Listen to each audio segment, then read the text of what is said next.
नमस्कार दोस्तों, मैं हूं Divya and welcome to Omega Deck. दोस्तों, ओमेगा डेक इस शो में अभी तक हमने बहुत सारी जानकारियां आपको दी हैं जॉइंट रिलेटेड इश्यूज के बारे में। हमने देखा कि किस तरह से ओमेगा डेक हमें मदद करता है जॉइंट पेन्स में, joint related other issues like osteoporosis, osteoarthritis और यही नहीं गाउट जैसे इश्यूज में भी हमारी मदद करता है।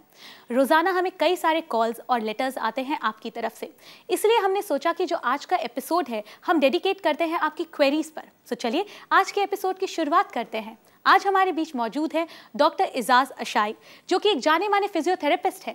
He is actually HOD of advance physiotherapy at Saifee hospital Mumbai. So let's welcome him. Welcome doctor, welcome to the show. Thanks.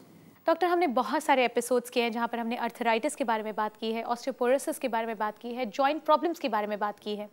अब इस सिलसिले में हमें अक्सर रोज़ बहुत सारे ईमेल्स आते हैं, बहुत सारे सवाल पूछे जाते हैं, तो इसलिए मैं चाहूँगी कि आज हम इस एपिसोड में उन सवालों का, उन क्वेरीज का जवाब दें। So let's start with the first query. हमारा जो पहला सवाल है वो हरियाणा से है, मिस्टर बजाज का। वो कहते हैं कि उन्हें रिसेंटली सर्जरी हुई है उनकी, और उन्हें कहा गया है कि आइबुप्रोफेन और एस्पिरिन जैसी जो दवाइयां हैं उनसे दूर रहा जाए, पर उनकी प्रॉब्लम ये है कि उन्हें काफ़ी ज़्यादा जॉइंट पेन रहता है, स्पेशली इन द नीज। वो जानना चाहते हैं क्या ग्लूकोजामाइन उनके लिए सेफ है? फर्स्ट थिंग तो इन्होंने बोला नहीं है किस चीज़ का सर्जरी हुआ है जी। पहले तो वो पता करना पड़ेगा किस चीज़ का सर्जरी हुआ है। एंड अगर उनको आइबुप्रोफेन के लिए मना किया गया है तो normally aspirin, ibuprofen, these things of a blood thinning. Correct. और अगर उनमें अगर यूरिक एसिड है और वो ग्लूकोजामाइन ले ले हैं तो उसमें चांसेस हैं यूरिक एसिड बढ़ने के। So he has to be very careful with that. And at the same time अगर उनके घुटनों में दर्द हो रहा है तो या तो किसी ऑर्थोपेडिक सर्जन को वहाँ दिखाएं, नहीं तो अगर वहाँ उनके आसपास में कोई फिजियो है, अगर inflammation which we call pain and inflammation अगर है तो उसको रेस्ट दे जब तक पेन और इन्फ्लेमेशन ख़त्म होती है। उसके बाद एक्सरसाइज, वो भी नॉन वेट बेयरिंग एक्सरसाइज, बिल्कुल वेट बेयरिंग एक्सरसाइज ना करें। Weight bearing means squats, lunges, stair climbings, उसको अवॉइड करके सिंपल एक्सरसाइजेज जिसमें उस पर वज़न नहीं पड़े, मसल को स्ट्रेंथन करे। और साथ में अगर हो सकता है, that's the best thing to do, जो ओमेगा डेक का ओमेगा 3 प्रोडक्ट है, जो वेगान प्रोडक्ट है, उसमें आपको अगर आप ग्लूकोजामाइन लेते हैं तो उसमें शेलफिश का ऑयल रहता है। Correct. तो उसकी वजह से यूरिक एसिड बढ़ने के चांस होते हैं। तो इसमें वो नहीं है, तो he can have it and solve his problem. Okay, I think mister Bajaj आपको अपने सवाल का जवाब मिल गया होगा और आप अच्छी तरह से जान गए होंगे कि आप किस तरह से अपने जॉइंट पेन से निजात पा सकते हैं, किस तरह से उन्हें प्रिवेंट कर सकते हैं।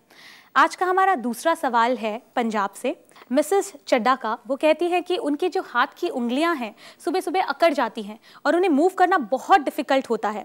उन्हें डॉक्टर ने सजेस्ट किया है कि आप एक्सरसाइज कीजिए, और इस वजह से जब वो ट्रेडमिल के ऊपर वॉक करती हैं तो उन्हें काफ़ी ज़्यादा लोअर बैक पेन होता है। और यही नहीं, अगर वो कोई भी गेम्स वगैरह, जैसे उन्होंने लिखा है कि वो गोल्फ अगर प्ले करे या कुछ भी करे, तो उस केस में भी उन्हें काफ़ी लोअर बैक पेन होता है। तो she just want to know how she can get rid of this. As she said, there is a pain in the morning. जो सुबह का पेन रहता है, it's mainly seen with the arthritic changes and peripheral joints, जैसे उन्होंने बोला उंगलियों में पेन रहता है, it's one of the condition of rheumatoid arthritis. और मेनली सीन 99% लेडीज़ में ही देखा जाता है। उन्होंने अपनी एज लिखी होती तो we could have directly tell her okay fine, it's because of the rheumatoid arthritis, because it starts between the age of 25 to 35। और अभी जैसे उनको ये स्टिफनेस रह रहा है मॉर्निंग में, अगर पेन भी रह रहा है और स्वेलिंग भी रह रहा है, that means it's in acute condition. तो अक्यूट कंडीशन में एक्सरसाइज ना करें, उसको रेस्ट दें और जितना हो सकता है उसको सपल रखें, मतलब नरम रखें अपने हाथों को। एक्टिविटी करें लेकिन स्ट्रेनियस एक्टिविटी नहीं। ऐसा नहीं है कि कुछ निचोड़ के ऐसे ज़ोर से कुछ प्रेशर करे जॉइंट के ऊपर जिसकी वजह से जॉइंट में डिजनरेशन आ सकता है।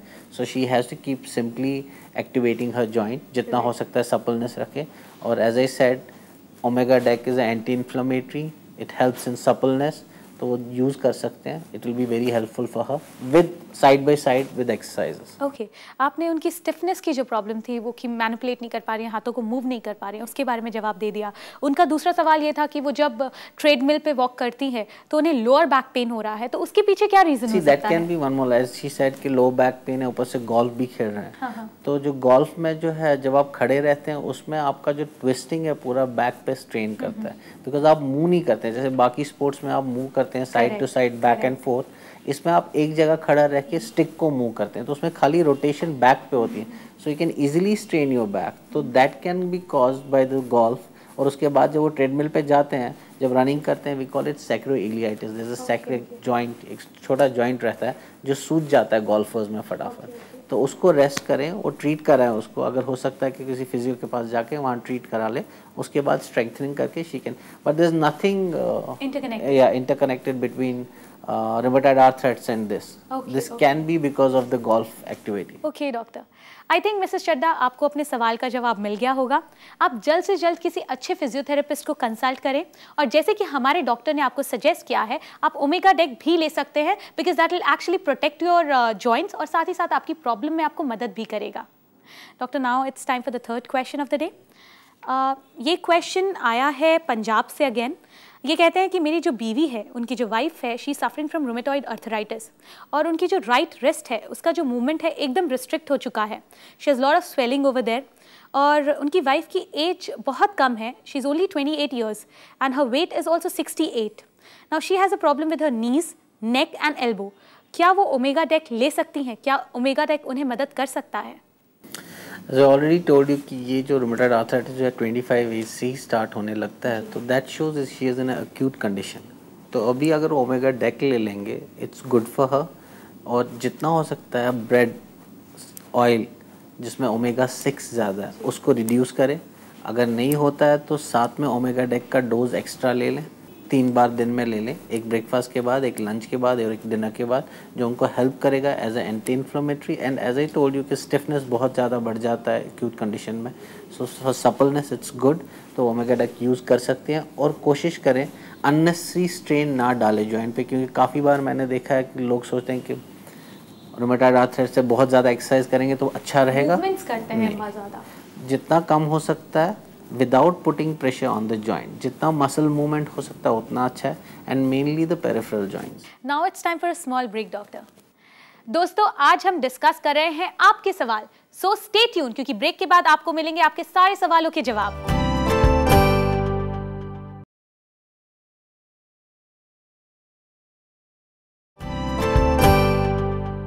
Welcome back after the break. दोस्तों, आप देख रहे हैं omega deck.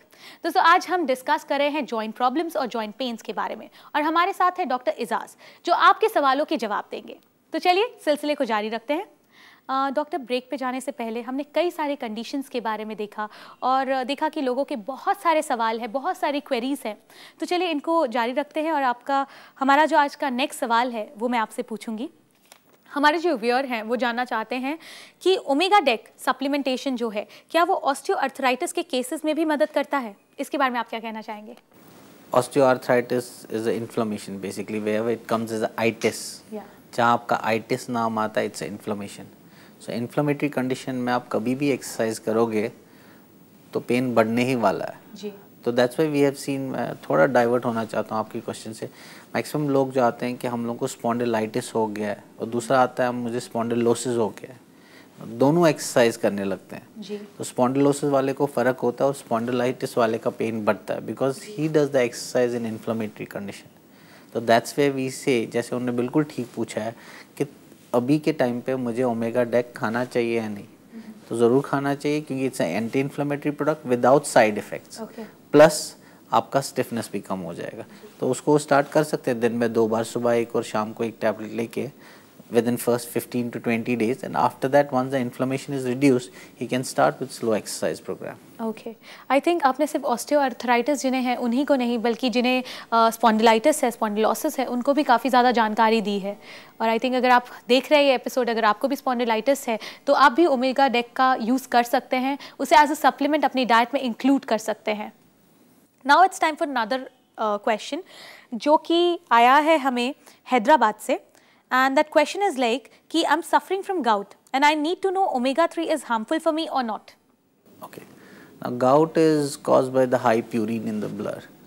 Okay, purine can be increased because of people who eat pork, beef, fish. Now any omega-3 product which has a fish oil, he should avoid that. But yeah, the best thing is omega deck is from the whey.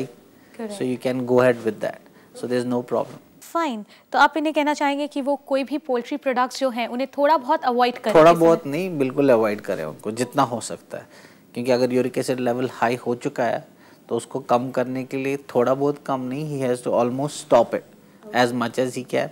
Protein level कम करके जितना हो सकता है, he can have green vegetables as much as he can. A lot of water intake has to be there. That will help him a lot. Okay. तो I think आपको अपने सवाल का जवाब मिल गया होगा। आपको सबसे पहले तो वेजिटेरियन बनना पड़ेगा। अगर आप वेजिटेरियन बनते हैं तो आपका जो यूरिक एसिड प्रोडक्शन है, वेजिटेरियन में भी one thing is there. Yeah. If he has a palak, that has a high protein too, so he has to be careful with that too. There are some vegetables which are high in purine. So he has to be careful with that too. मैं चाहूँगी कि अगर आप वो analyst कर रहे तो बहुत अच्छा है, क्योंकि जो व्यूअर्स हमें देख रहे हैं उनके पास जितनी जानकारी जाए हमारे एंड से, that's always good, so they understand कि उन्हें क्या खाना चाहिए, क्या अवॉइड करना चाहिए इन कंडीशंस के अंदर।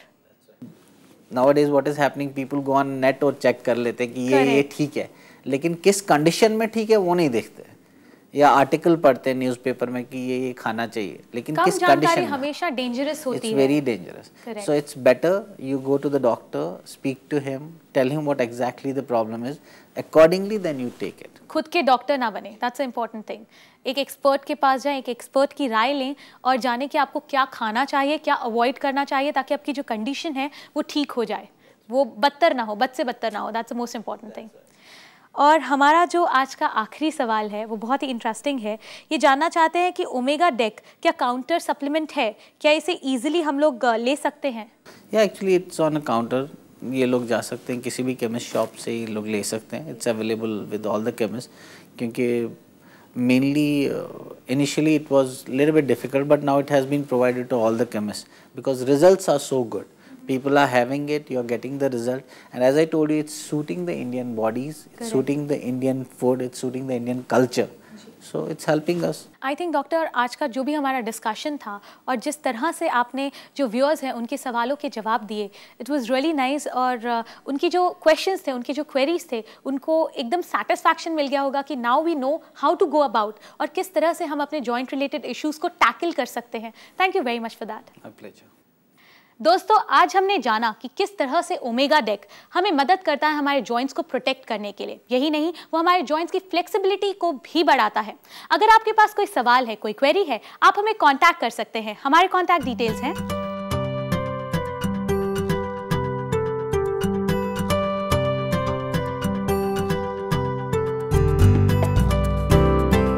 दोस्तों, आज हमने जाना कि किस तरह से ओमेगा डेक हमारे जॉइंट रिलेटेड प्रॉब्लम्स, इश्यूज और पेन को टैकल कर सकता है। हमारे आने वाले एपिसोड्स में ऐसी ही कुछ जानकारियां हम आपको देते रहेंगे। Till we meet next, please remember, live healthy and look younger.